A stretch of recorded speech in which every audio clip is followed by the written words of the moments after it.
साधु के दर्शन से पुण्य होता और कुछ साधु विशिष्ट होते। कैसे विशिष्ट हो जाते?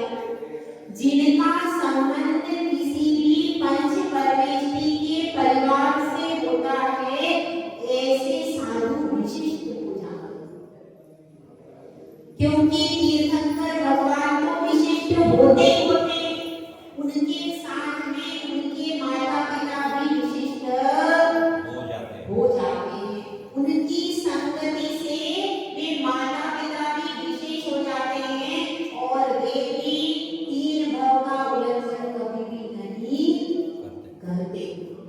तो इसी तरह से जो भी हमारे वर्तमान में साधु परमेष्ठी है, आचार्य परमेष्ठी है, उनके भी जो माता पिता हैं, तो वे भी कौन हैं? वे भी अपना उत्थान करने वाले हैं। क्योंकि जिस पावन आत्मा की संगति उनको मिली है, वह पावन आत्मा की संगति से पूरा का पूरा परिवार धार्मिक हो जाता है। तो फिर वह माता जिसने अपने उदर में उनको अपना स्थान दिया है, वह पवित्र क्यों नहीं होगी? तो इसी तरह से आज हमारा परम सौभाग्य है कि आचार्य गुरुवर सुंदर सागर महाराज की गृह संस्था की जो माता थी, वो स्वयं ही विशिष्ट थी। और उसमें सोने पर सुहाने का काम क्या हो गया कि उन्होंने जैनेश्वरी दीक्षा धारण कर ली। माता पिता तो स्वयं ही महान होते, लेकिन अगर वो जैनेश्वरी दीक्षा धारण कर लेते हैं तो और भी अधिक महान हो जाते हैं। तो इसी तरह से हमारा विशेष सौभाग्य है कि पहले जिस सूत्र को अवतरित किया था, जिस माँ ने जिस सूत्र को अवतरित किया था, उस समय तो वो कौन था? बेटा, बालक। अब वह बालक प्रतीक थे, लेकिन अब वह कौन बन गए? अब वह गुरु बन गए। तो अपने ही बेटे को अपना गुरु बनाना आसान नहीं है। वह बेटा जिसको गोद में डांटते भी थे, उनको समझाते भी थे, उनको हर चीज बचपन से सिखाई है, संस्कार दिए हैं धर्म के, व्यसनों के त्याग के, जिसको बिल्कुल शून्य से एकदम बड़ा किया है, सारे संस्कारों से वेष्टित किया है। क्या करती थी माता जी? उनको बताती है कि जब हालांकि तीनों बालक थे, लेकिन बालक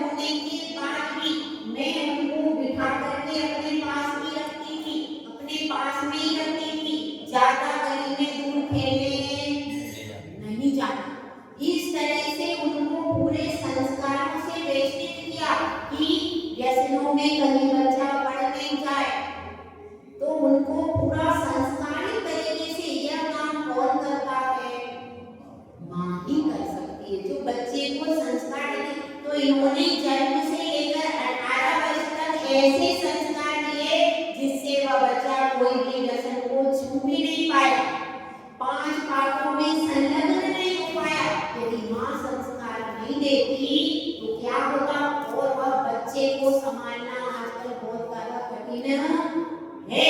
तो उनको तीनों भले ही लड़के थे, लेकिन लड़के होने के बाद भी उन्होंने स्वतंत्रता नहीं दी और कहती हैं कि अगर टाइम बता देती थी, 5 मिनट भी खेलने का टाइम निश्चित था, इतने समय तक खेलने जाना, उसमें 5 मिनट भी विलंब हो जाता था तो तुरंत उनको कह देती थी कि ये 5 मिनट का विलंब, मतलब अनुशासन में रखा।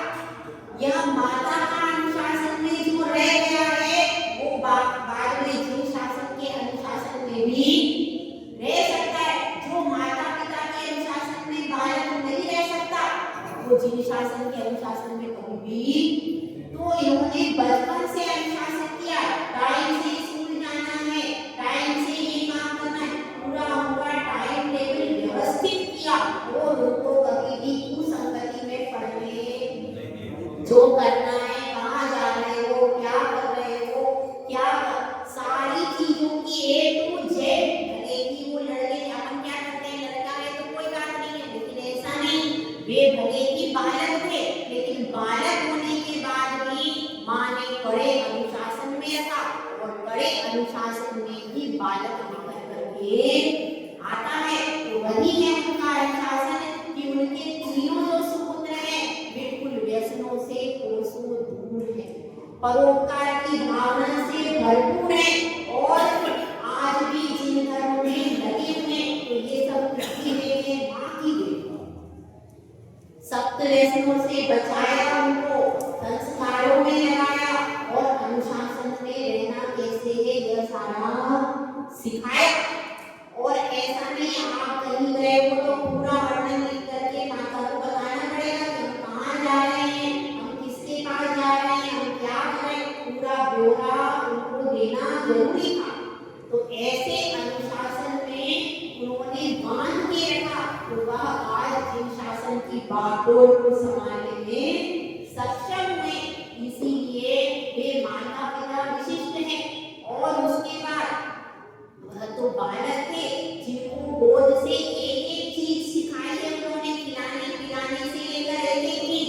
अब उस बालक को अपना गुरु बनाना कठिन है, सरल नहीं है, लेकिन उन्होंने जब नियम लिए, ब्रह्मचर्य व्रत लिए, तब उन्होंने सोच लिया कि अब ये मेरे गुरु हैं और उनको गुरु मानकर भी उनकी आज्ञा में चला। पहले जो बालक उनकी आज्ञा और उनके अनुशासन में चलता था, अब उसको गुरु बना करके उसी की आज्ञा, उसी के अनुशासन में चलना यह कठिन काम है।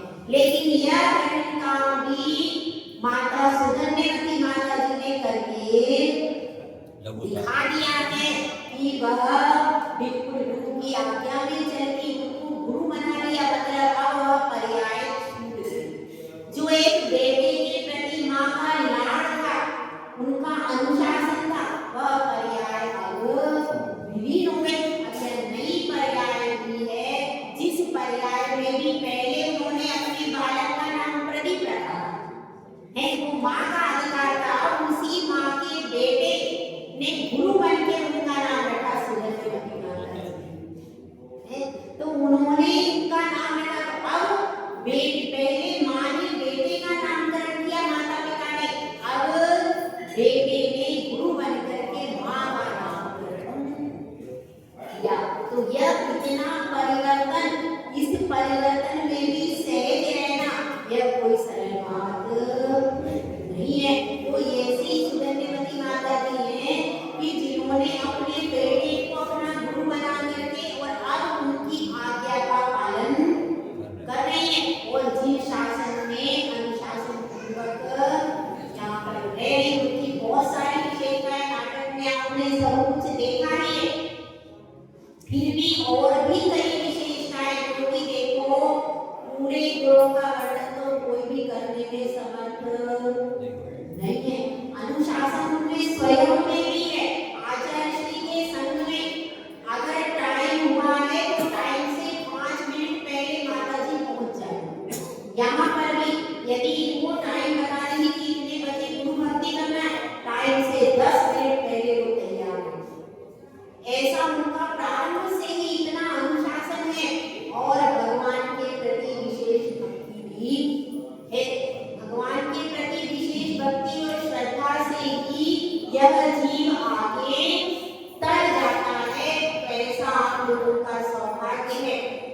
कि जो सरल है, सहज है और जीव शासन में पूर्ण रूप से समर्पित है, ऐसी माता जी का आपको बच्चायोग कराने का सौभाग्य।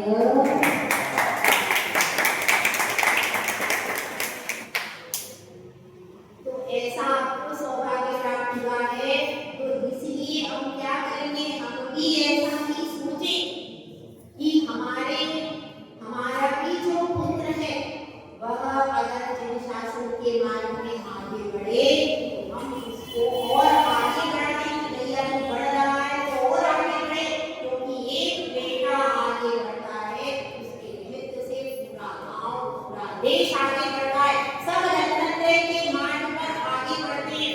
और देखो गर्भावस्था में भी उन्होंने 2 बार तैयार किया, यानी कितने 6 उपवास।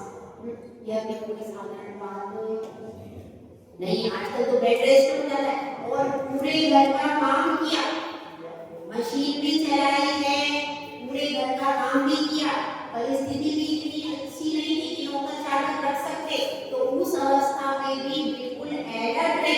जितनी माता अलर्ट रहती है, माता एक्टिव रहती है, उतना ही बालक भी एक्टिव रहता है। तो इस तरह से हम सबको उनके जीवन से, उनके शुभ कर्मों से प्रेरणा लेकर अपना भी संकल्प करना चाहिए, क्या कि हमको भी दीक्षा लेना है, दीक्षा लेकर के हमको भी आत्म कल्याण करना है, क्योंकि बिना जिन दीक्षा के कभी भी कल्याण होने वाला नहीं है।